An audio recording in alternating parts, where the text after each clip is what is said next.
throughout my entire career, people have often said, oh my gosh, like your work ethic is insane. Like whatever it takes, get it done. And right now owning AM Luxe, I have much better balance than I ever have. Yeah.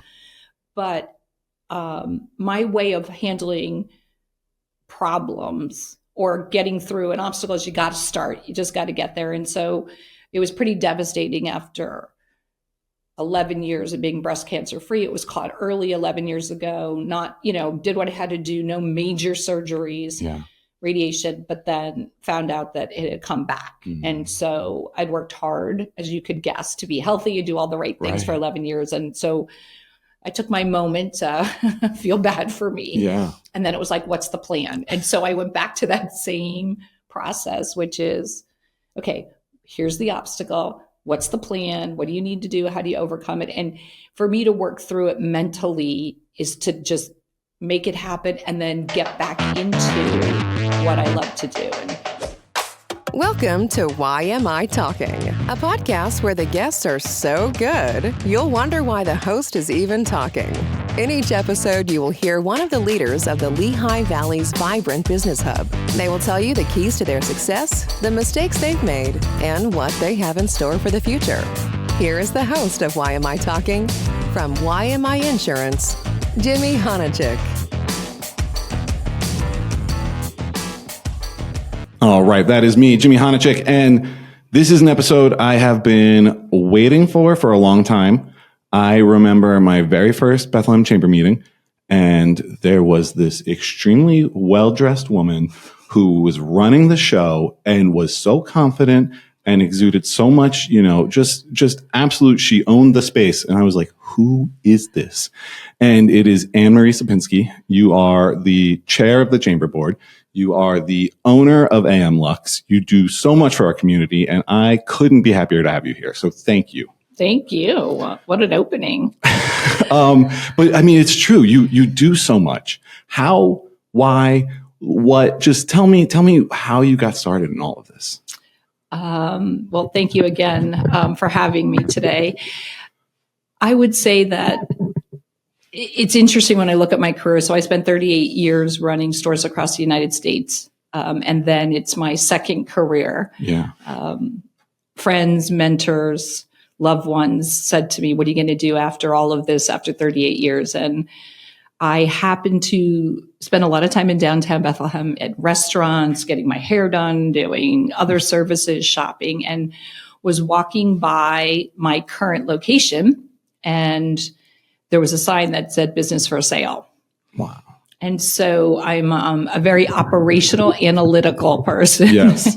And so spent several months with that particular business owner and did all the due diligence and everything about, should I buy it? And a huge part of my career was about going in and really doing turnaround. So I was often recruited from one company to the next, based on somebody who I had worked with or someone in the industry that said, if you want someone to come in, figure out what the problem is, create a plan, inspire, motivate to success, this is your person. Yeah. And so that was my safety zone. Mm-hmm. And so I thought, I'll go into a business that's struggling. I'll make it my own. I'll do what I've always done in my career.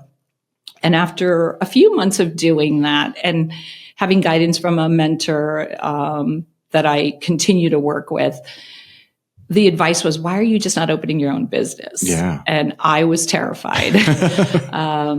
And it was a big risk. Well, I was going to say, so on here you wrote, you were giving me some notes, and I see risk adverse, and I just don't see that when I see you. So that was really interesting to me. Yes. And I think for all of us, I joke, as you know, because you've known me a little bit now, I joke a lot about I'm just really old. And so as I've grown, I've learned that this is a journey and a journey about change. Mm-hmm. And so I often will mentor, especially young women that have, I get the opportunity to work with. And I say, it's like, you just have to be like, I'm always giving advice, whether sometimes people ask for it or not. But I've learned that just because I am a certain way, I can present myself and work really hard to do it differently. So this was the biggest risk I'd ever taken. Yeah. We all know having that really good paycheck every 2 weeks right. Was something I was very used to. And also, I knew I could go in and create a plan, inspire, motivate, solve a problem. I knew what I was good at. So I knew I also could be successful in my job every day, but also be rewarded from financially because I knew what to do. So this was very different, but work through that. You didn't have to have a huge amount of money. And it's really funny if you look at where AM Luxe is today versus where AM Luxe was, what will be 10 years ago in December. Wow. Congrats. Thanks. I know it's hard to believe. I opened in 6 weeks. I took over the space. I went to New York City. I have never purchased inventory in my life. I was always the operator. Right. I was always in the field managing the teams, but had never in my career had the opportunity to be a buyer. Mm-hmm. And a really good friend of mine gave me very good advice and said, I'm like, I don't know. Am I going to be good buying? I don't know what to do. And they said, buy what you would have in your closet. And so I had always had a passion around fashion. And so then I went in, and 6 weeks later we opened, but it was hysterical because there was pink carpeting in the front of the store. I didn't remodel. I opened because I wanted to take December in Bethlehem for exposure. Yeah. But my fitting room were shower curtains because the previous tenant took the fitting rooms, which I didn't even realize you could do. Right. Yeah. So it was interesting when we look back 10 years. And it's so funny because when I walk in there now, and you've had, the 10 years, you just feel this sense of style, but, everything serves a purpose and is intentional and well thought out and fashionable and forward thinking.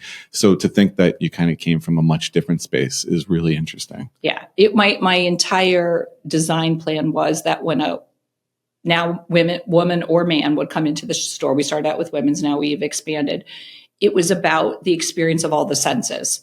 So, there's always a candle going. Right. There is always, does it visually look, to your point, where I have to check every nook and cranny when I'm shopping? What does we serve water? We have water, but we serve wine. We have champagne. So it was about all 5 of the senses really, getting an experience when you walked in the shop. That's interesting. So where did that come from? Because, you're, talk, I guess, a little bit about your retail experience, because I know some of the places you worked at, were they thinking about the holistic experience like this as well?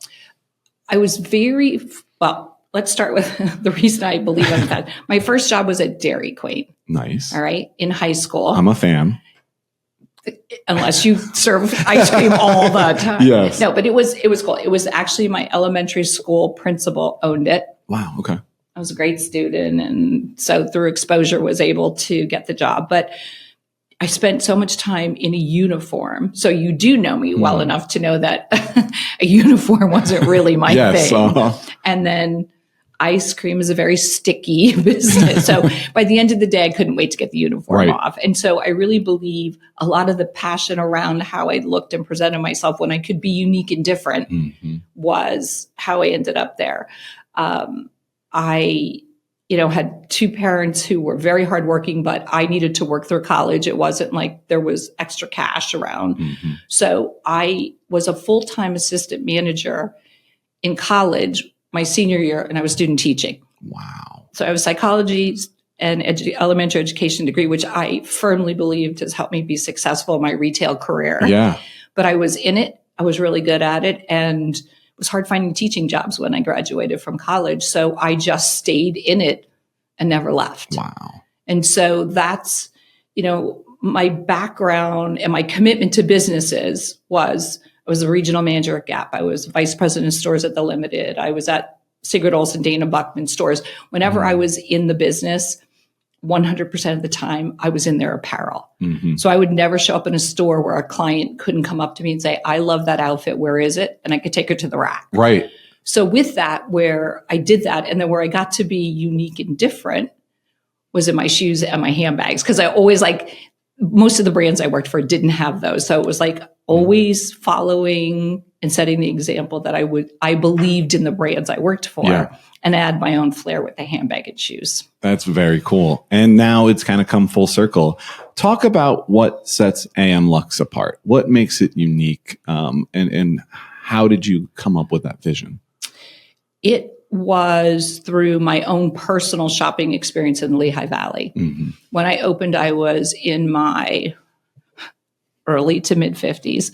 And whenever I would shop, I felt the need to go to King of Prussia, Short Hills. My husband and I love to take time and go to New York City. But I felt like unique, sophisticated fashion for a woman over 40 was really challenging to find in the Lehigh Valley. And so I felt there were a lot of women like me in this valley, and no one was catering to their needs. So it was an open sector, which is where my passion came in. I'm going to open this for the women who are in the valley. You know, they're professionals. In some cases, they may have retired. They are very fit and focused on sophisticated fashion. Mm-hmm. And so that was the whole mission, is to open a shop where they felt they could come to and always feel great leaving, whether they made a purchase or not. Yeah. And a lot of people would be content with that. They would say, hey, you know, I have this vision of a business. I'm going to execute on it, and that's enough. But not you. You do so many other things as well. Talk about some of the other things that you do, whether it is the chamber board, things that you do involved in the community. Well, it's, when I reflect back, I loved doing what I did for 38 years. And people still come in and say to me, oh my God, how did you travel? How did you do that? But what I found was every state, every community I went to, it was about me learning about that community and the associate, and to the point of, and I would tell this, anyone who's known me, I'd tell the story and they're like, yeah, we've heard it. But when I was supervising Gap stores, I was a Gap in the Philadelphia region, and South Street, Philly, I had the gallery, which was an incredibly urban. I also had Ridgefield, Connecticut. Okay. Wow. Two very different. And what I found so intriguing was that the way you would greet a customer in Philly, the way you would motivate them to make a purchase, the way you would do all of that was so very different than what you would do in Connecticut. In Connecticut, women bought pants for the men at Gap. You never saw a guy in the store. In the gallery, I saw men's denim. It was the number one category. Wow. So I think all of those things would inspire, I just found that so intriguing. But what I missed, and what I most love about being here now, is I never really got to be involved in my community. Right. Because I was on a plane 3 days a week. Yeah. I loved it. Tomorrow I still do some consulting. If given a project in California for a couple of weeks, I would be on the first plane because I did love the travel. But so when I came here, and again, through some guidance of a great leader, said, you need to give back to the community. And I was like, I can't even take a paycheck. Right. Exactly. How am I going to do that? And it was funny preparing to, have the opportunity to talk with you. I opened in December of 2015. And in June of 2016, I had my first charity event in my shop with the Junior League. Wow. And I was like, I don't remember what I did. So it was so important to do. And it was a way to bring people in to understand who I was and what I did and build the relationship. And I remember saying it was in such a tiny way that I was giving back. Yeah. But I am so grateful when people in the community say you give back, and you give back a lot, because I'm a small individual business. I am not a corporation that can give millions of dollars back, but I do what I can and connect with the people at every opportunity I have. And what I love is there's more to giving back than money, like to your point. And you've turned your space into a way to do that. I think about the fundraising, the fashion show that you do for the Pediatric Cancer Society. My wife is a pediatric cancer nurse. And so we attended, the fashion show this fall, and it's incredible. Like, you take that space, you make it something wholly different, and you have these models come in and they show off. It's just, you've really found a way to, be true to your business and raise money and do a lot for the community. Yeah. It's the most feel good. We actually just did, for the first time, a spring event, and we did it with St. Luke's. We just did May 1st. And what I have always, being in the fashion industry, it's funny, I've always said fashion shows are a waste of time because everybody loves what they see, but you don't make money, and there's so much work. And I am really proud of how this has evolved with, again, a lot of partnerships from nonprofits. And I think what makes this significant is one of the brands I work with, which is Liverpool Denim. they support a lot of these things. So right now, my focus is women and children.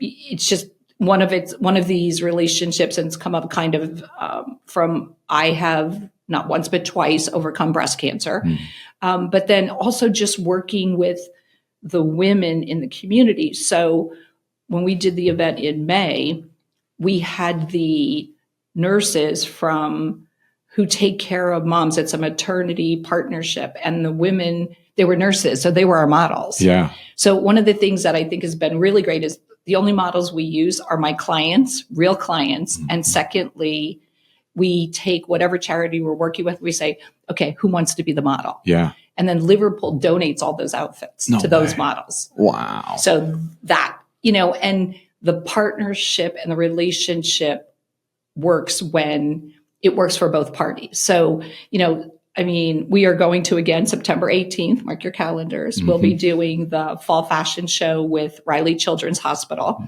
And that it works because the client believes in me and what I have to offer, and the community. Riley drives their people in. My clients believe in it. So there's such a great partnership. Yeah. It's far exceeded what I thought it would in giving back to the community. Yeah. It's been awesome. You are awesome. And I want to touch on, you mentioned overcoming breast cancer. I don't understand how you are a one woman. I mean, you have people who work for you, but you really are the heart and soul of AM Luxe, and you are battling something horrific, and you keep the business going and you keep everything going. How do you do everything that you do? Good or bad. Some days it's probably not as good, but, I grew up with, a mom who had a work ethic that was insane. Yeah. She had to work 2 jobs to take care of. There were 4 children, and her husband, that's what she did. And so throughout my entire career, people have often said, oh my gosh, like your work ethic is insane. Like whatever it takes, get it done. And right now owning AM Luxe, I have much better balance than I ever have. Yeah. But my way of handling problems or getting through an obstacle is you got to start. You just got to get there. And so it was pretty devastating after 11 years of being breast cancer free. It was caught early 11 years ago, not, did what I had to do, no major surgeries, radiation, but then found out that it had come back. And so I'd worked hard, as you could guess, to be healthy and do all the right things for 11 years. And so I took my moment to feel bad for me. Yeah. And then it was like, what's the plan? And so I went back to that same process, which is, okay, here's the obstacle. What's the plan? What do you need to do? How do you overcome it? And for me to work through it mentally is to just make it happen and then get back into what I love to do. And, I used to say to this core group of women who show up every Friday night, I keep saying come Friday nights because there's 4 to 5 of us always there. Yeah. I don't know if I would have gotten through it without that. Wow. So it was just, this is what we do. My shop is open on Monday, closed on Monday. So every Monday had for 6 months chemotherapy scheduled. Oh my gosh. The nurses were like, we can only schedule 3 weeks out. And I'm like, okay, but they're like, we know every I just want Monday, the Mondays. Every Monday's mine. And, I went for treatment dressed, not in 4-inch heels, but I went in a dress and like little sandals. And they were like, one volunteer came up to me once, and it was so perfect halfway through this chemotherapy. And he said to me, can I just tell you, he said, we just all wait for you to get here because we can't wait to see what you're wearing. And again, for me, it was how I had to handle it. Like I had to feel good, and I had to maybe control what I could control, which was me presenting myself. Everybody knows this now because for a year and a half, I had a wig. And it was funny because I went every Monday with my wig dressed, and, a lot of women couldn't do that. And I was fortunate enough that I did not get sick enough that I could continue to do that, and just help me feel like, at least on the outside, I was still me while I was working through. Yeah. And that was it. I was very efficient in scheduling several surgeries, just did what I had to because I wanted to get to the other side as quickly as I could. Well, that's amazing and really a testament to you, I think. And the community you surround yourself with. It sounds like the shop, I've gotten this impression, is much more than a retail location. There are, a group of people who come in regularly. Talk about that community a little bit. Yeah, it's pretty amazing. It is, my shop is there. It's like has a heart and a soul, and it has become a place where women come to support women through good, bad, and ugly. And one of my most favorite now friends was, as we refer to, client number one, and she was in my shop within the first, I want to say 2 weeks of opening, and she happened to be going through breast cancer herself. Wow. And she was downstairs at the plastic surgeon after having a mastectomy. And she came up and she had drain tubes. And at that point I had been through, for a few years, it was like a lumpectomy and things. But she said to me, "Oh my God, I hope it's okay. I'm here because I have drain tubes." And I was like, what? We just connected over something. Yeah. And you don't realize the amount of women, I now do, like 1 in 8 women suffer from breast cancer right now. So there is this huge community. And it's not just about that, but it became a theme where we would every Friday, talk. And there were times we were sitting on my couch and we were laughing. There's times that we are crying and we are holding each other and just like, how do we get through what we have to get through, both personally and professionally. And so that was a very unexpected surprise for me. And, when I was contemplating doing this, family, friends all said to me, "Okay, what's next?" Because I was everywhere from a small boutique to Walmart. Right. All right. So I have done off price. I've done boutiques. I've done everything you can imagine. And they were like, "Now what are you going to do?" Yeah. And I was like, "I don't know." And then I saw this business for sale. And it was scary, but I did that. And the most significant thing is an advisor said to me, "Someday you're going to call me and you're not going to talk about the operations. You're not going to talk about, oh my gosh, where am I going to get money to pay the vendors? But you're going to say to me, this brings me joy." Yeah. And that's the best way I can describe what I get to do. Like this is my career. I love it, but it just brings the community, the women I have the pleasure of working with, just bring me so much joy. Yeah. Your story is amazing. I have all these questions that I want to ask, and then you'll say something and a new question will pop up. And to that point, I mean, talk about the community specifically within Bethlehem. You are so involved there, and I think it is different. It's unique than anywhere else that I've been a part of. And you being in the heart of downtown Bethlehem, kind of see it. Talk a little bit about that. Yeah, there is, in my opinion, no better downtown to be involved with across the United States. What makes Bethlehem so unique is, yes, we have this amazing history, but it's a thriving downtown, and the community of Bethlehem wants to support small business. It's incredible. Yeah. They don't want to go to a mall. Right. Like they don't want to do anything. They want to support you and what you do in small business. And I've never seen anything to that degree as I've traveled across the United States. Yeah. And that's what makes it unique and different. It is. It really is. You've mentioned mentorship several times, and I think I saw it written here in your notes. Talk to me about the role of mentorship in, your career. And then I feel like you have now taken that role on. So talk to me about the importance of mentorship. I think it's just so critical. I wouldn't sit where I sit today without some very, probably 2 to 3 very significant mentors in my career. And I believe what makes a mentor so unique is they see the uniqueness and the potential that you can't see. And for me, as a young woman in the retail sector, those are things I didn't see. I didn't have the confidence to say, I can be great at all these things. And so what I have found is the best mentors, like they nudge you into unknown, uncomfortable situations. Yeah.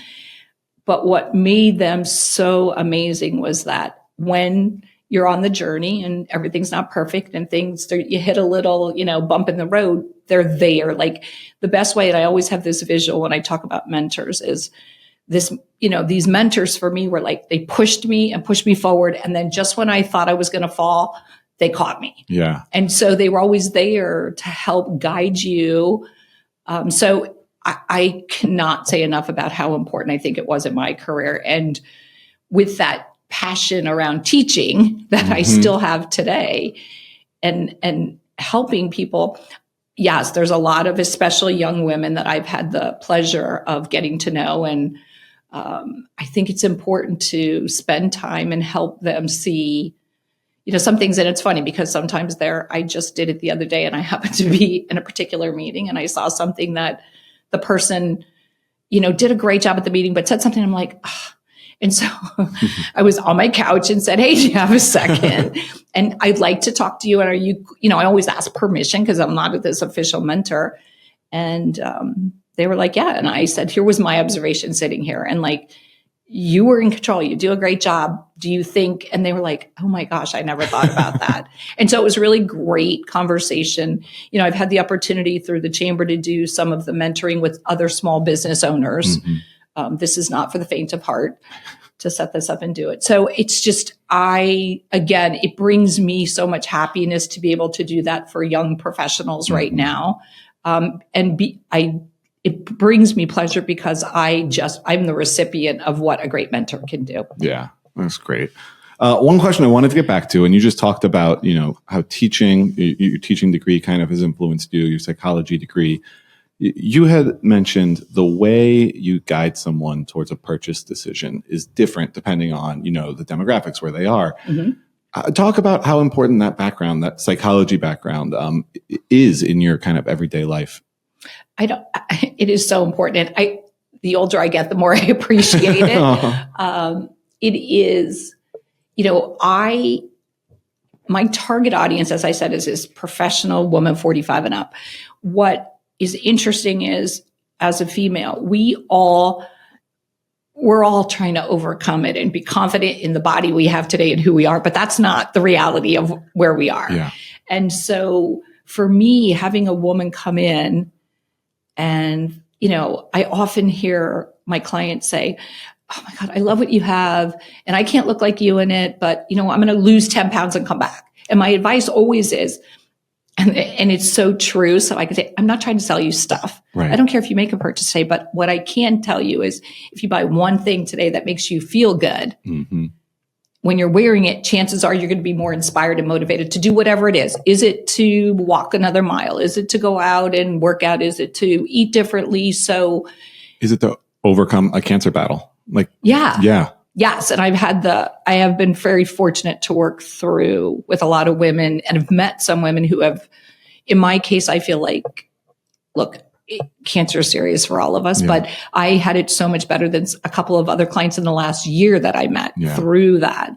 And it's funny you said it because one woman came into me and she said, she introduced herself to me. I had not met her before. And she said, are you Marie? Somebody told me about you and your journey and here's what I'm going through. And it happened to be a different kind of cancer. And she said she was going to a special event. And she said, I just don't feel good. I'm not myself. And we got her a great outfit to wear and she came back and she's become a friend. She's like, oh my God, I can't tell you how much that meant that day to me. Wow. So I think it's about women, we all don't like our arms unless they're covered at times. We all don't like our stomachs. There are just certain things as you age that we are trying to embrace. And, but no matter how great we look, we are hard on ourselves. Yeah. And so I always say, we're always supporting each other and saying, let's just accept who we are and be happy. And, when you go through some health battles, you also say, look, I get to live another day. Yeah. So let's celebrate that. And maybe I'm not the perfect body, but I'm going to celebrate who I am and the difference I've made in the world. You genuinely put the therapy in retail therapy. Yes, exactly. Exactly. It's incredible. I hate when I realize that we are running out of time. I got two things I want to do. Okay. The first is our season 3 sponsor is Zcraft. They are the best in the entire world ever. Awesome. And they make, besides the delicious food and the catering that you can get through them, they make awesome coffee. I tried to get the secrets from Zeke and he would not give them to me, but I'm going to keep pressuring him. Good luck. Thank you. But, you go there, you drink your coffee, you have a sip and sip happens sometimes. Things don't go the way we anticipate. When is a time that SIP happened to you?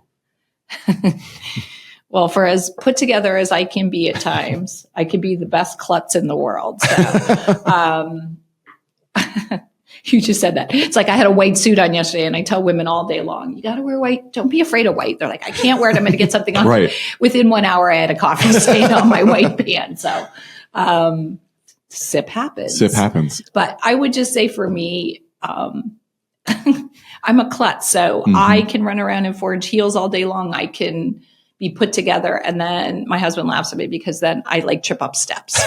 So for barefoot. Yes. So it's, for me, I'm navigating life. Sometimes you just have to go with it. 100%. We had a big event yesterday, and I'm in my suit with a white shirt underneath, and I'm sipping coffee, just dropped my kids off, and sure enough, it all goes on my shirt. Words worse than SIP were used at that moment, for sure. And you didn't have an extra shirt with you. Correct, yes. Well, the last thing I always want to do is, what did we not talk about that we should have talked about? Is there anything you want to hit, anything about you, about your business, about just life in general that you feel we should hit before we wrap it up? We've covered a lot. And I would just say that, the one thing about AM Luxe that I'm proud of and I would love for more people to embrace is there are times when people say, oh my God, your shop looks so good. I'm afraid to come in. And I'm like, please don't be afraid to come in. So it's just, once you get to know the shop and what we have to offer, you don't want to leave. And I'm very proud of that. But I think that, for everyone, being in Bethlehem is just an incredible place to be. And AM Luxe works very hard to make sure that, as I always wanted to be, inviting and for anyone and everyone to come in. So that would be the one thing I'd say. I love that. Don't be afraid. Yes. Tell them where they can find you. I'm at 74 West Broad Street, Suite 280. I'm right on the corner of Broad and Main in Bethlehem. Yes. The crown jewel. It's such a good location. That location, everyone says it's the crown jewel. Because you've got Biddies and Bows right below you. I do. You've got Edge right there. I do. It's just a great spot. Yeah, it is an awesome spot. Yeah, awesome. Well, thank you so much, Anne-Marie. This was wonderful. Your story is truly inspiring, and I really appreciate you coming on. Well, thank you for having me. Absolutely. All right. Thanks for listening to another episode of the YMI Talking podcast. If you enjoyed this and want to hear more content from amazing personalities in the Valley, please subscribe, leave a rating, and drop us a quick review.